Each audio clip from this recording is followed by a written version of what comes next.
The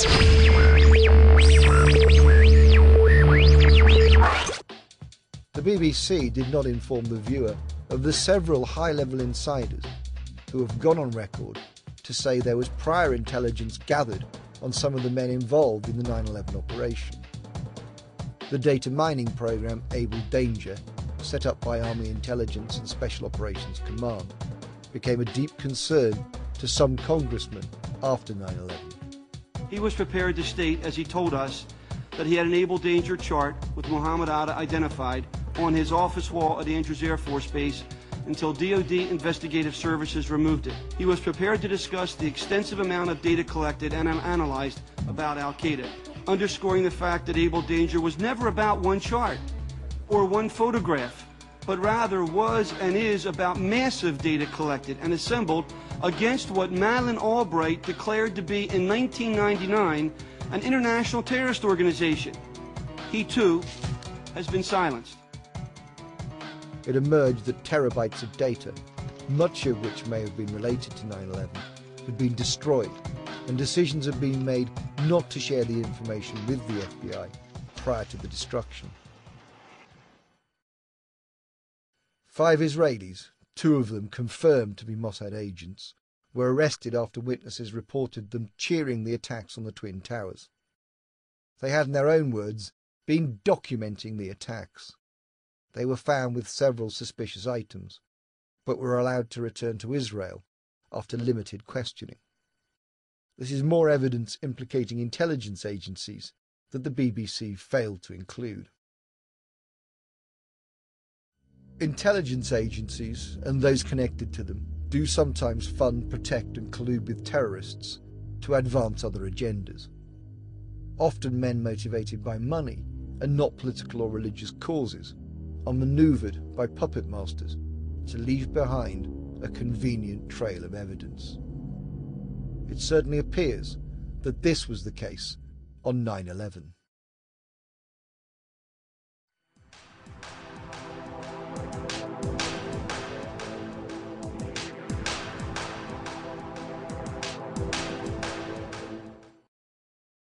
The BBC didn't simply choose to leave out key evidence which undermined or refuted the official story. It also declined to include information which set the claims of 9/11 researchers in context.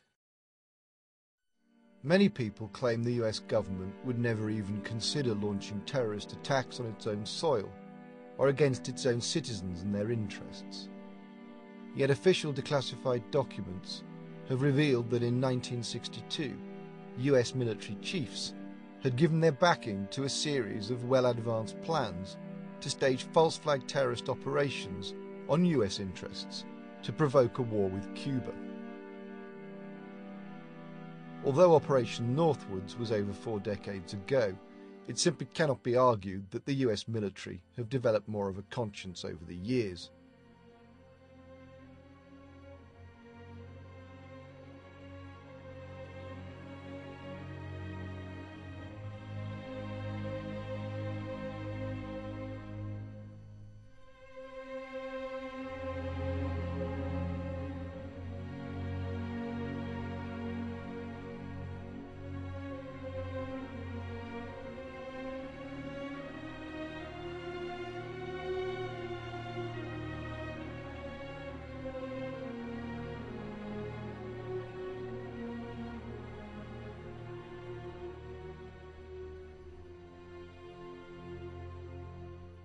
During the Cold War, NATO, alongside intelligence agencies, armed and funded stay-behind armies to act as resistance in the event of a Soviet invasion.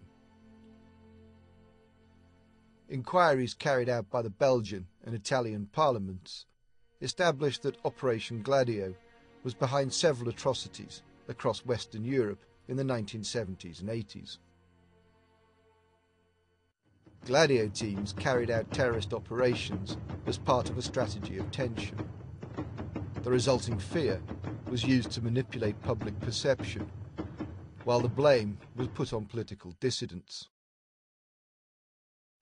This important case demonstrates the desire by those in power to carry out terrorist attacks in order to further hidden agendas. Around 15 years ago, the BBC was all too aware of this. Bisognava attaccare I civili, quello che è il popolo, le donne, i bambini, le persone innocenti, strane ad ogni gioco politico.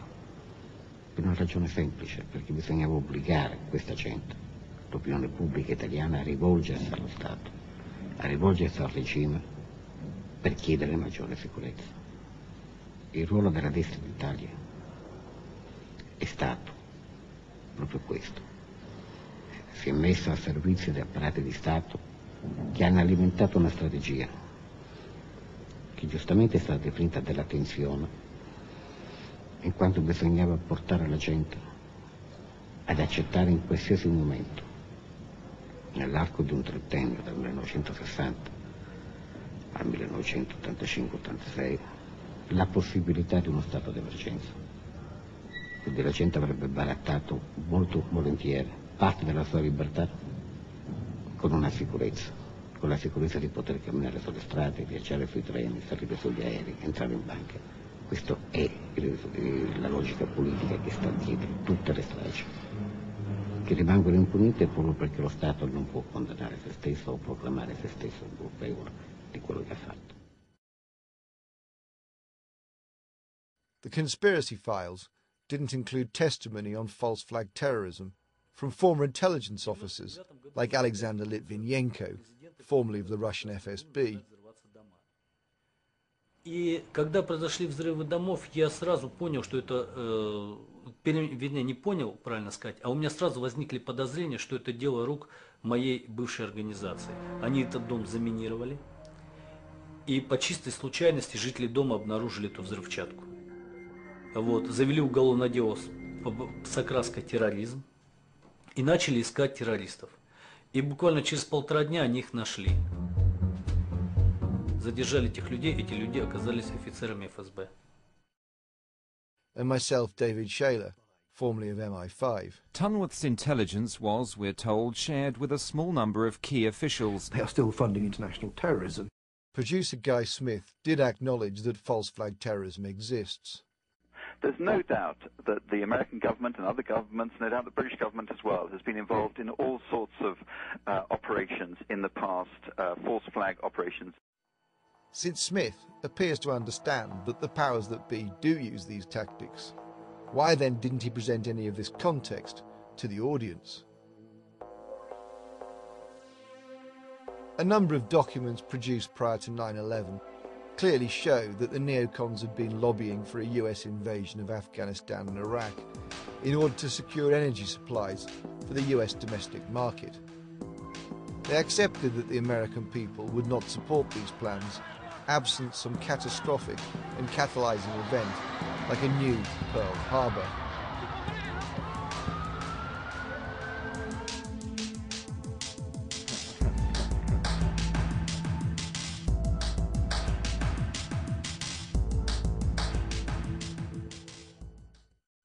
I don't know. Are people really worried the U.S. is going to go, a decent, law-abiding country, and the U.S. is going to come in and say, we don't like the look of you, we're going to depose you? Is that something the U.S. has done quite often? How many countries has the U.S. attacked in the last 15 years? Well, since World War II, there have been 72 interventions by the United States. Oh, is that right? Yes. That's ludicrous. Well, it's not ludicrous, it's true. These are some of the countries where the United States, directly and indirectly, has overthrown governments, manipulated elections, and attacked popular movements since 1945. Bush's war on terror is just another brand name replacing the Red Menace as justification for a systematic aggression. This is well documented, yet it remains a kind of secret history, seldom reported in the West as a war of terror.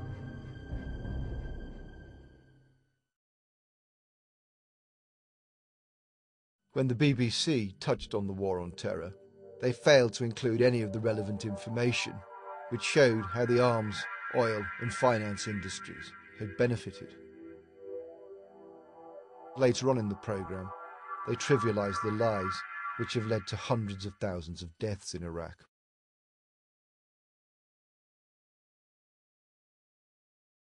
We know they have weapons of mass destruction. We know they have active programs. There isn't any debate about it. Those weapons of mass destruction got to be somewhere.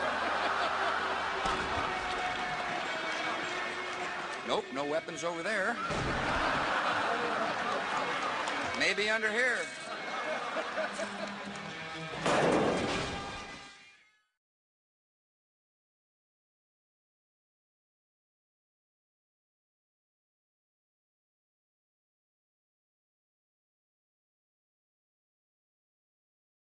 9/11 was a key part of those lies, and whether an inside job or not, after it occurred, the US administration conspired to use it as justification for pre-planned wars.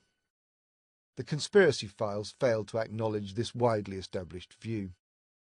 After accepting the official story without examining all the evidence or setting it in context, the BBC also failed to scrutinise the background to the 9/11 Commission or the impartiality of its key members. We have found out that he not only served on the transition team of the Bush administration, that he was a person who wrote a draft memo for the setup of the Bush administration's National Security Council, that he was an individual who wrote the preemptive war strategy that was eventually used for the war in Iraq, that he is a close friend of Condoleezza Rice's. We want him to resign. I don't believe for a minute that we got everything right. We wrote a first draft of history. People will be investigating 9/11 for the next 100 years in this country. And they're going to find out some things that we missed.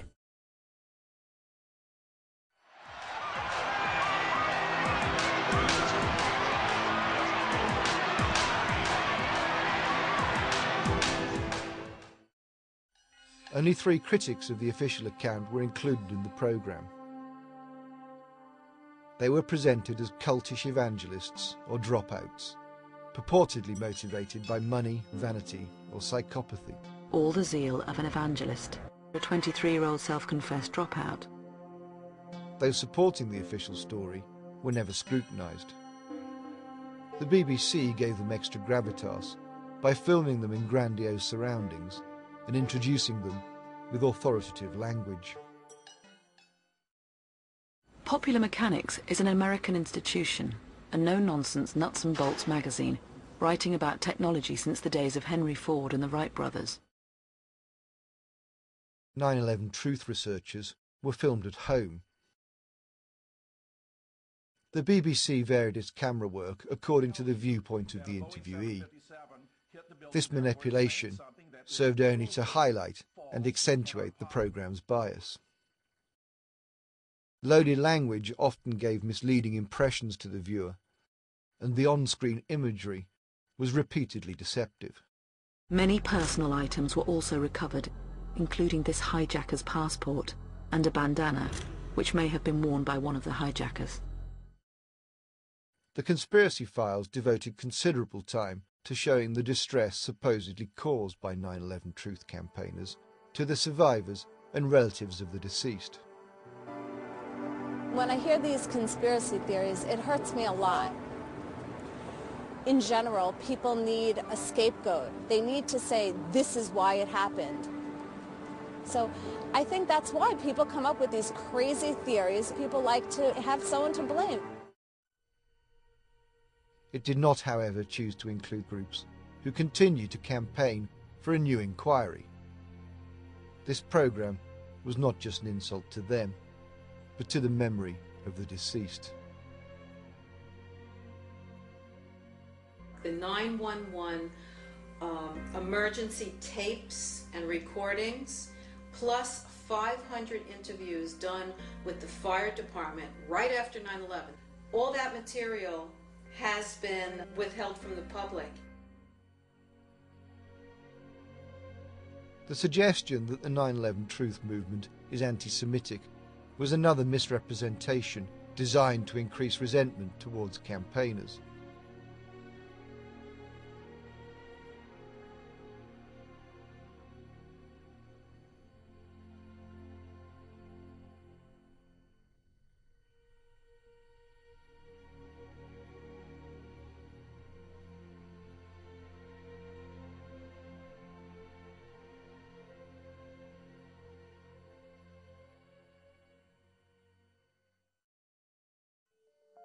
The corporation cannot be allowed to get away with this.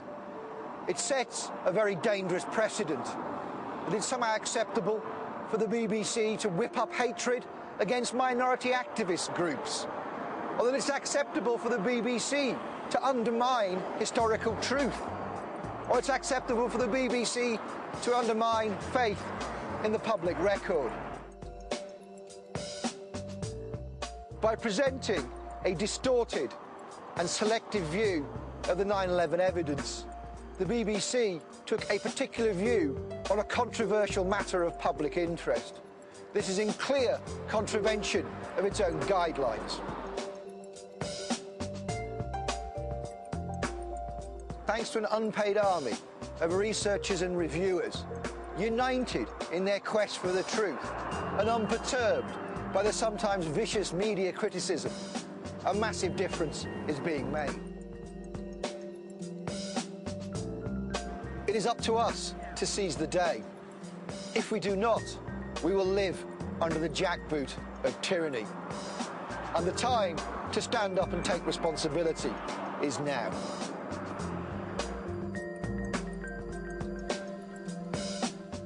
I'm glad I was caught. I was mentally deranged. Now I am cured. I ask only for you to accept my love of our leader. I ask only to be shot while my mind is still clean.